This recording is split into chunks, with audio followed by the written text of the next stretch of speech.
Hola, mis queridos hermanos, que la paz de nuestro Padre Celestial esté con nosotros. ¿Sabías que Dios es un Dios de lo imposible? Nada es imposible para nuestro Señor. Nada. Todo lo que pidas, lo pides en oración y conforme a su voluntad, todo es posible. ¿Qué estás intentando hacer que no puedas realizar sin la intervención del Señor? Esta es una pregunta que hacemos a otras personas y también me he hecho muchas veces a mí mismo durante muchos años.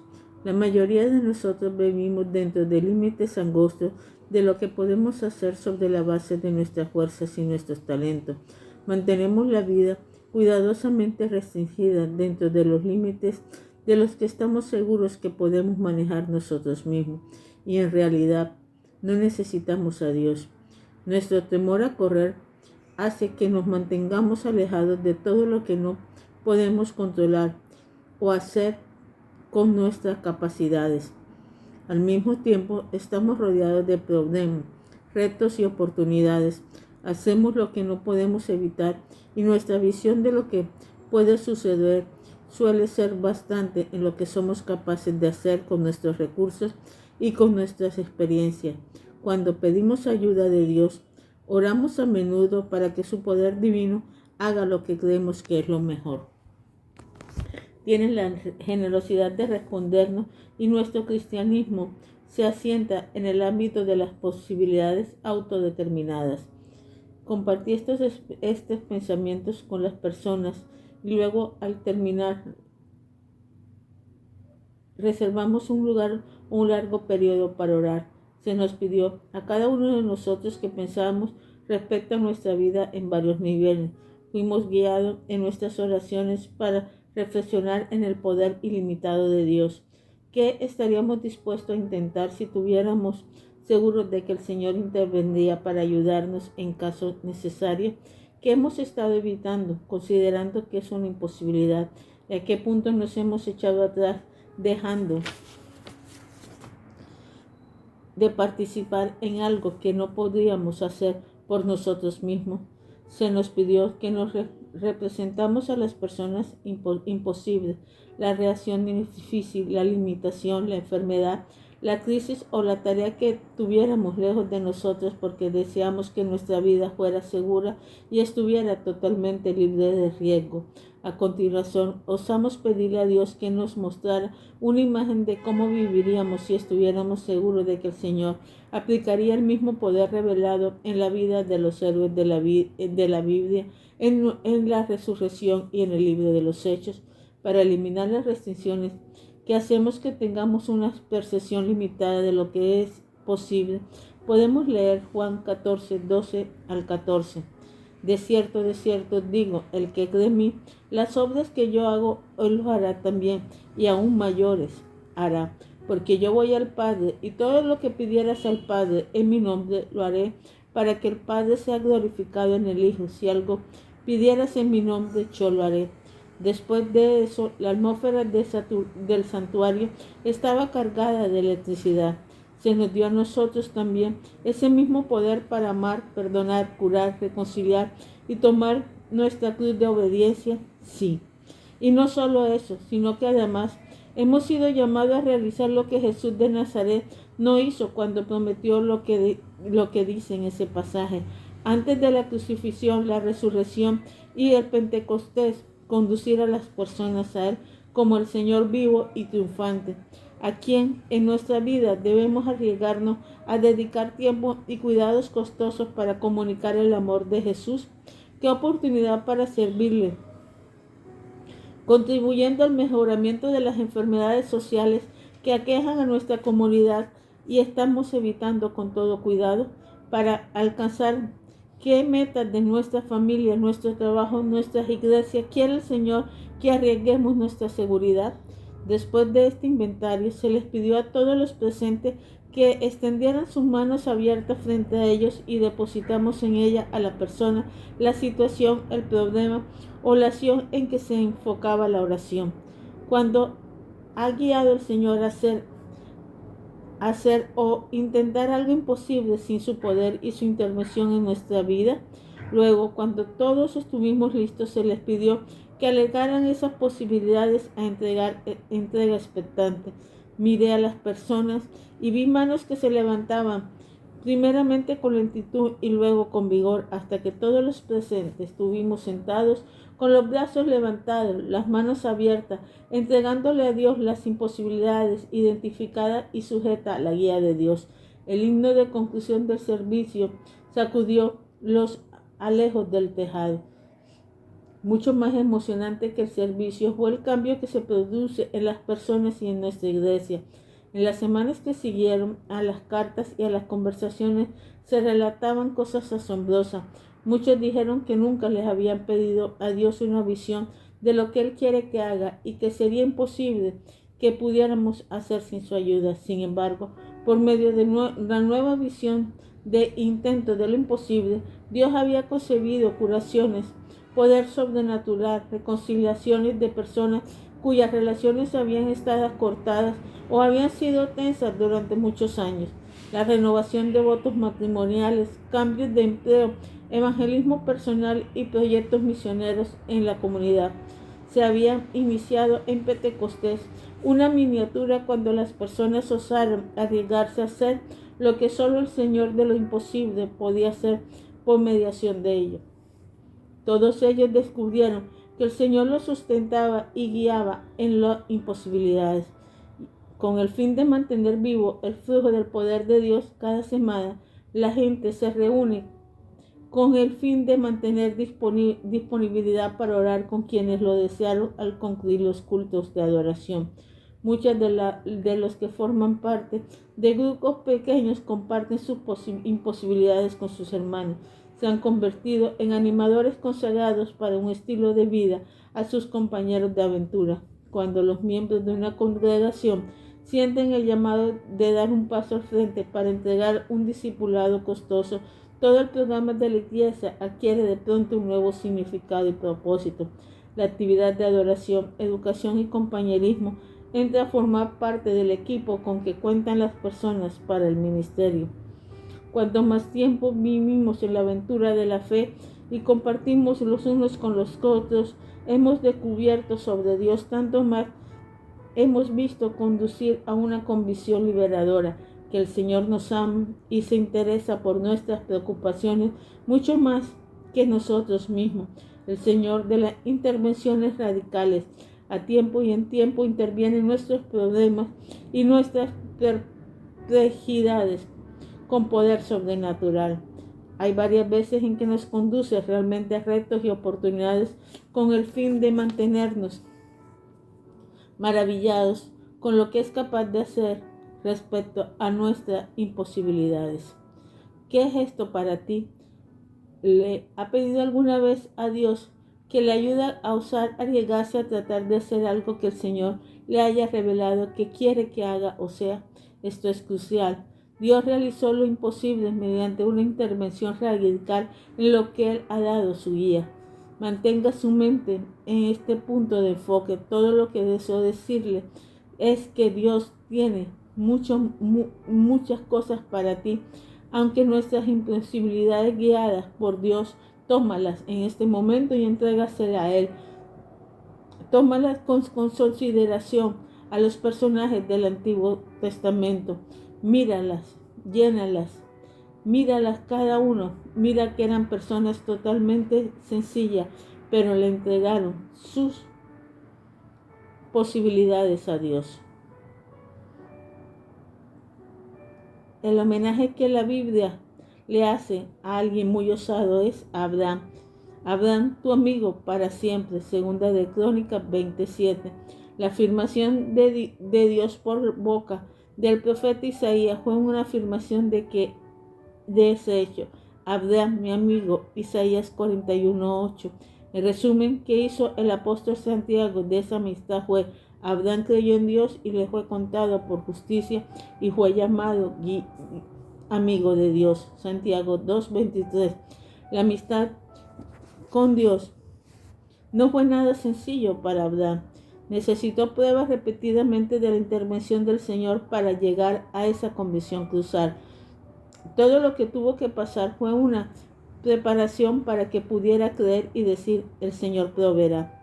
Mediante todo ello, se convirtió en un héroe de la fe que sobresale por encima de todos los demás personajes del Antiguo Testamento. El secreto de vida es el don de la fe que le concedió al Señor. Se lo distingue por los riesgos que tuvo dispuesto a correr y la sucesión de intervenciones radicales que hizo el Señor en su vida. La vida heroica de Abraham se puede dividir en tres actos: su llamamiento de fe, su conciencia del don de fe y la prueba suprema de fe. El tercer acto es nuestro principal punto de enfoque, pero la comprensión de los penúltimos episodios del primer y el segundo acto son absolutamente necesarios para poder apreciar la convicción audaz de Abraham. Su Dios proveerá. En la experiencia más desgarradora de su amistad con Dios, el llamamiento a la fe le llegó a Abraham, como se llamaba en aquel entonces, primeramente como hijo de Taré, entre el pueblo semita que había emigrado y se había establecido en la cultura muy avanzada de Ur en Mesopotamia. En esa época y esa zona geográfica prevalecía el politeísmo de los sumerios, que adoraban a muchos dioses e ídolos, creando un problema que se manifiesta repetidamente en las primeras etapas históricas del pueblo de Dios.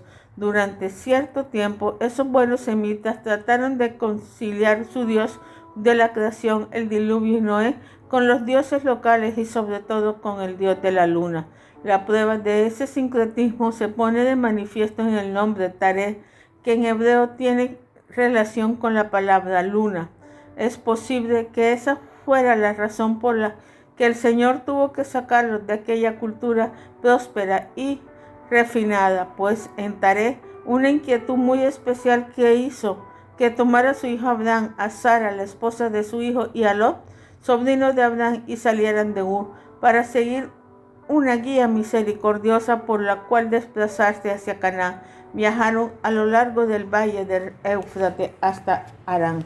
Fue allí, unos cuantos años después, donde Dios, que guió primeramente a Taré para que salieran de Ur, se le apareció una revelación directa a Abraham, y lo que le dijo debió de hacer que el alma del hombre sintiera asombro y pánico. El Señor tenía grandes cosas planeadas para él y necesitaba toda una vida de amistad con Dios antes de que se diera cuenta de que el Señor le proveería todo lo necesario para cada etapa de su camino.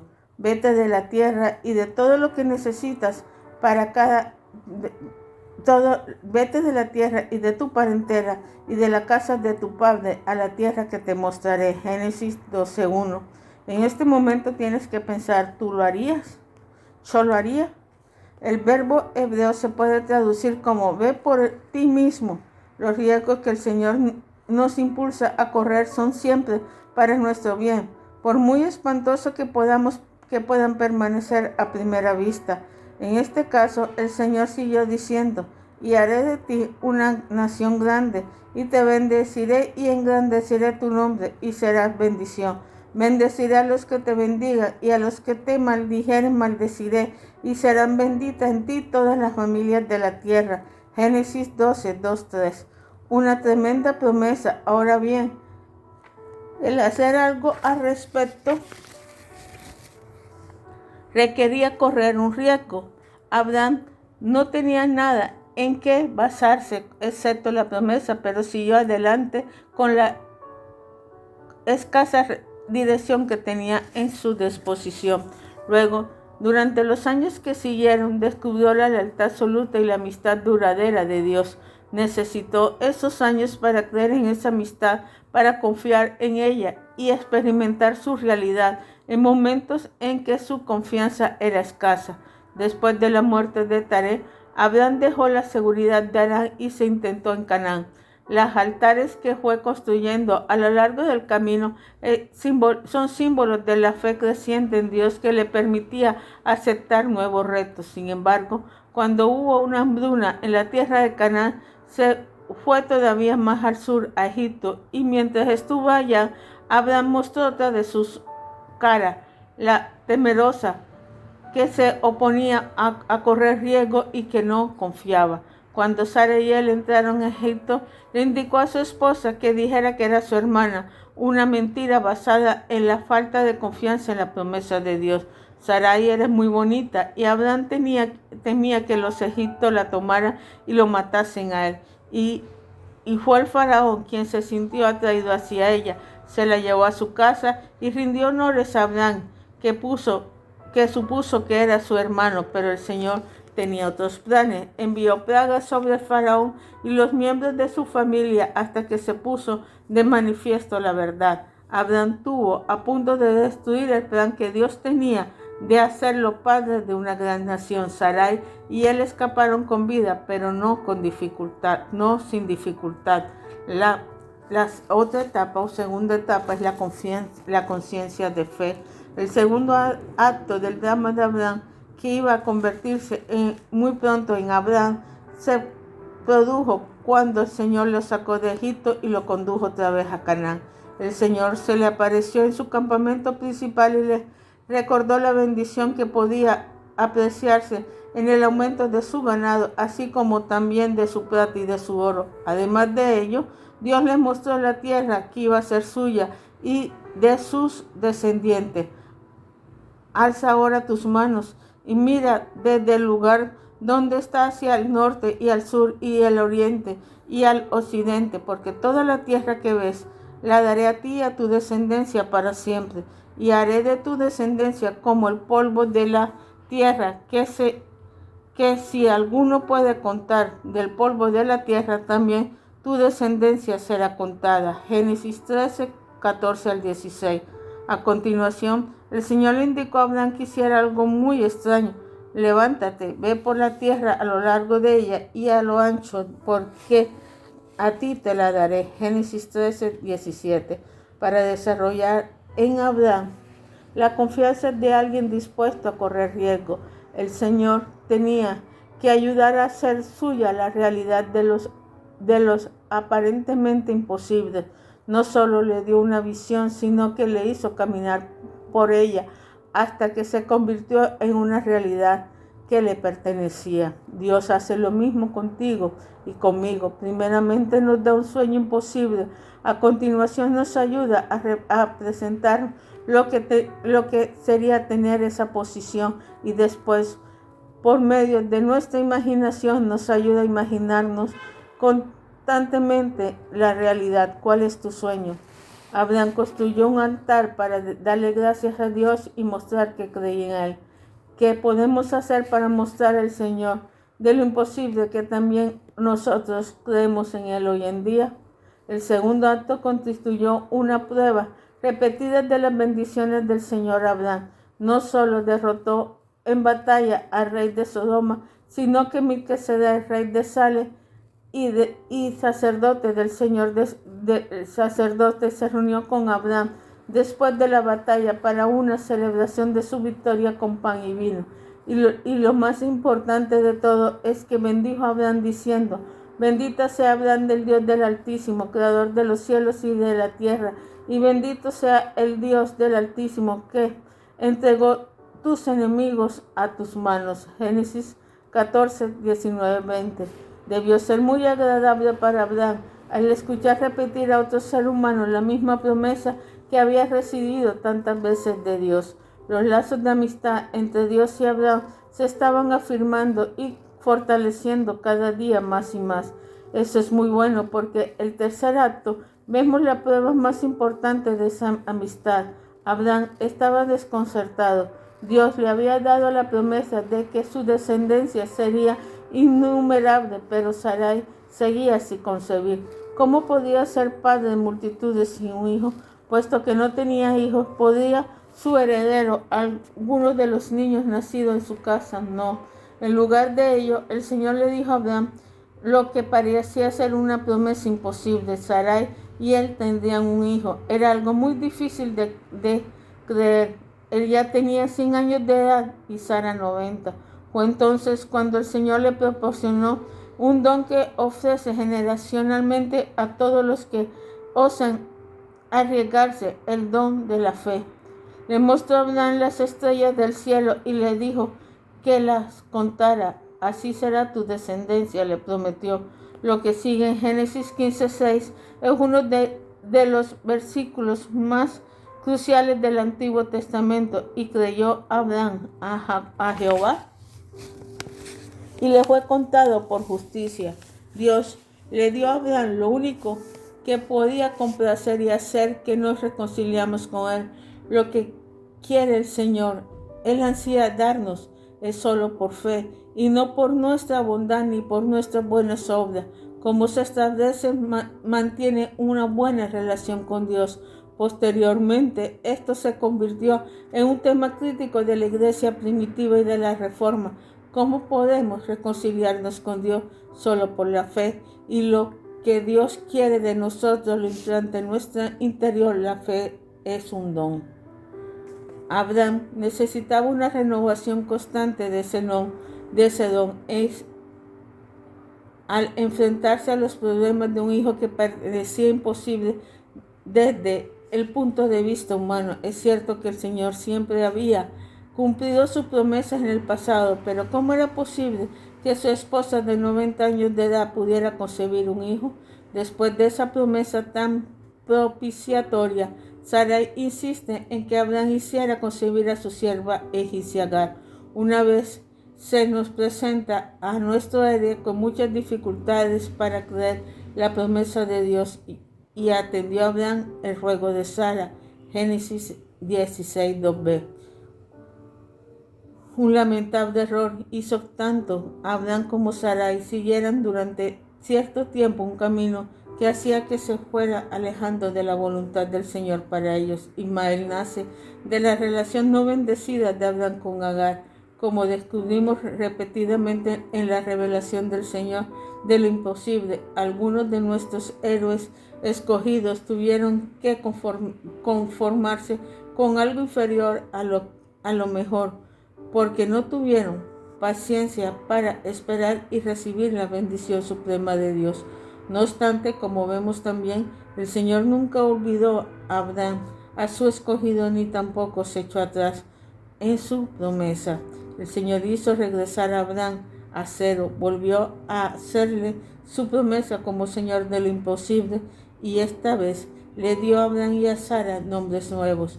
Abraham se convirtió en Abraham, padre de multitudes, y Sarai en Sara, madre de naciones. Además de la visión enfocada en nuevos nombres, el Señor empleó también un nombre distinto para él mismo, para infundirle a Abraham nuevo valor, el Shaddai, Dios Todopoderoso, el que tiene tanto el poder, y por si fuera poco, el poderoso, el Shaddai, le ofreció a continuación un pacto, una promesa y un acuerdo en el sentido de que bendeciría a Abraham y su descendencia para siempre.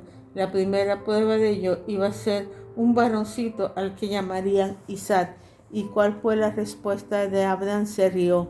Más tarde, Sara hizo lo mismo cuando se enteró de la promesa imposible, y eso le dolió mucho a su amigo. Quería que rieran con él, llenos de gozo por lo que había de hacer, en lugar de reírse de él y de su promesa. Así pues, no es de extrañar que hicieran mucho hincapié en ese punto.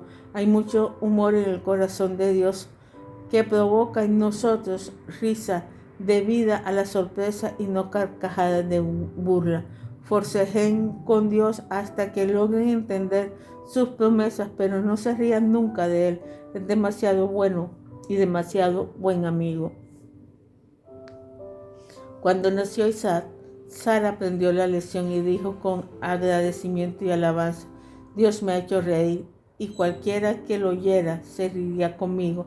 ¿Quién diría que Sara le daría de mamar a hijos? Pues le he dado un hijo en su vejez. Génesis 21, 6, 7. Nada más que Dios, el Señor de lo imposible, puede hacer eso.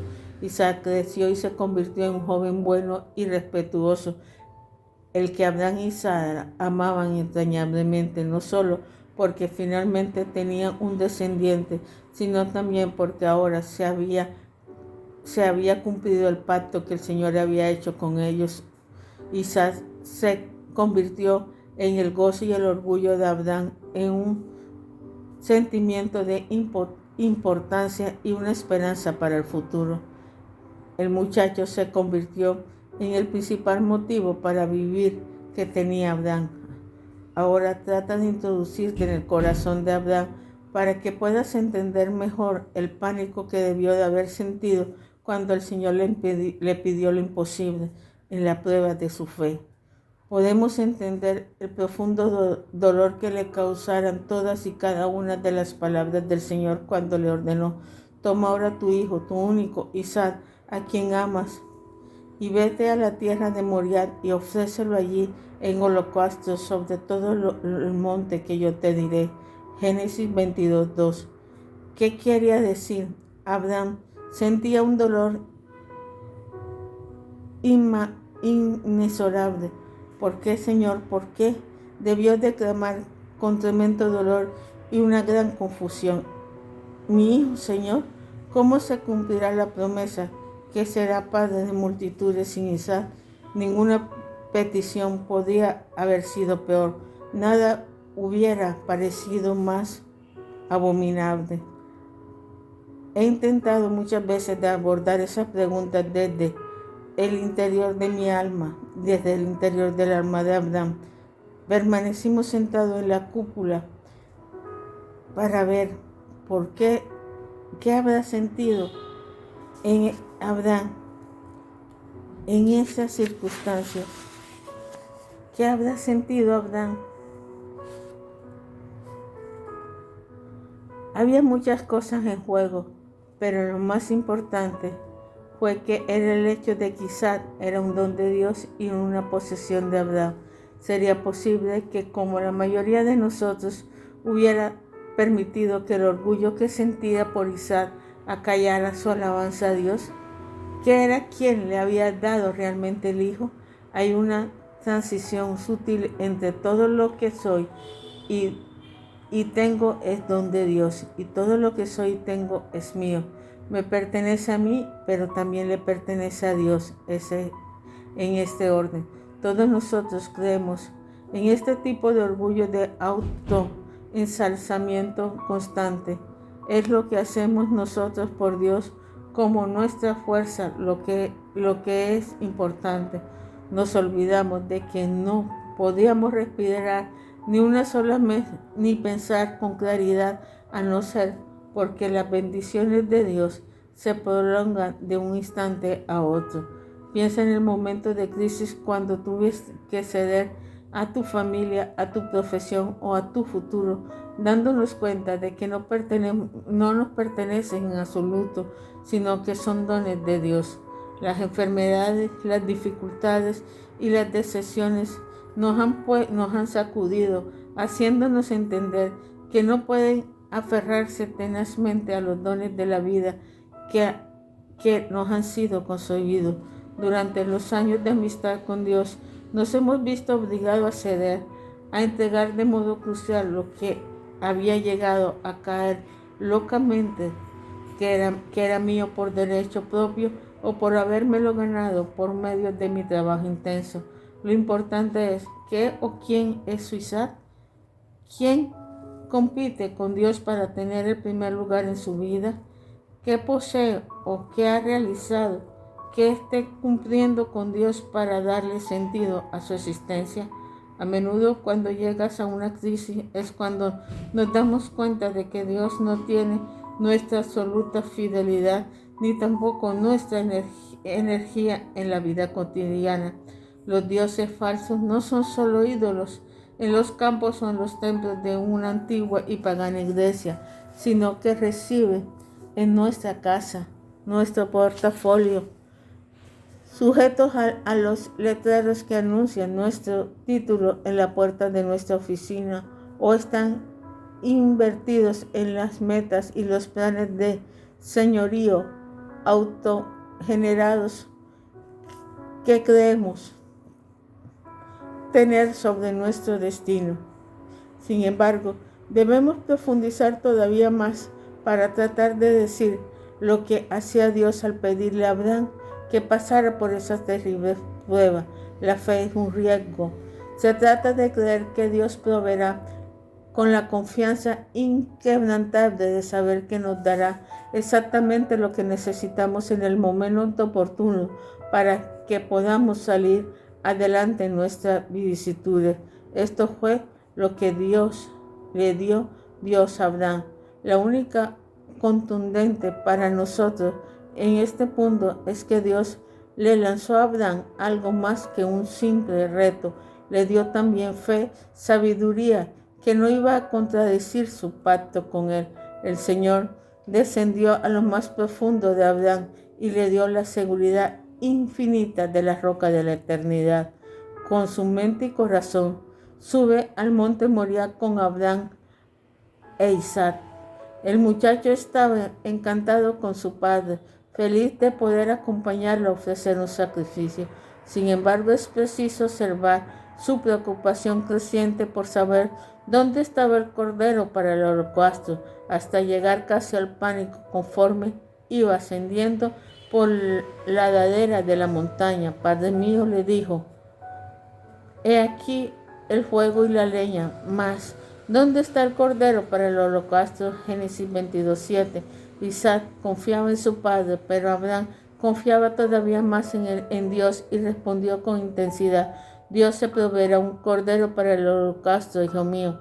Génesis 22:8. Y siguieron adelante sin que la verdadera pregunta de Isaac hubiera obtenido una respuesta. Seguramente que conocía las prácticas de sacrificios de los niños de aquella región. ¿Será posible? No Abraham, mi padre. Atrévese a imaginar lo que sucedía entre el padre y el hijo cuando llegaron a la cumbre del monte Moriah, y Abraham construyó el altar en silencio, preparó la leña y comenzó a atar a su hijo. Llegó el momento fatal. Abraham empuñó su cuchillo para matar a su hijo antes de encender el fuego. Precisamente en el instante en que se disponía a enterrar el cuchillo en el pecho de Isaac, el Señor lo llamó Abraham, Abraham. Ni demasiado pronto ni tampoco tarde. Las palabras estuvieron perfectamente ajustadas al tiempo. Entonces Dios dijo, detente, no extiendas tu mano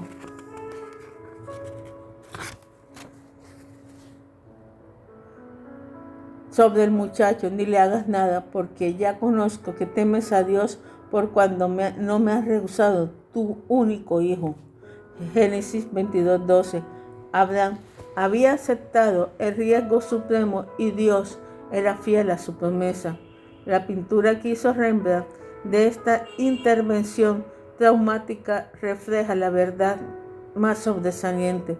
Cuando Abraham se disponía a hundir el cuchillo en el pecho del muchacho, miró hacia arriba en respuesta al llamamiento de Dios.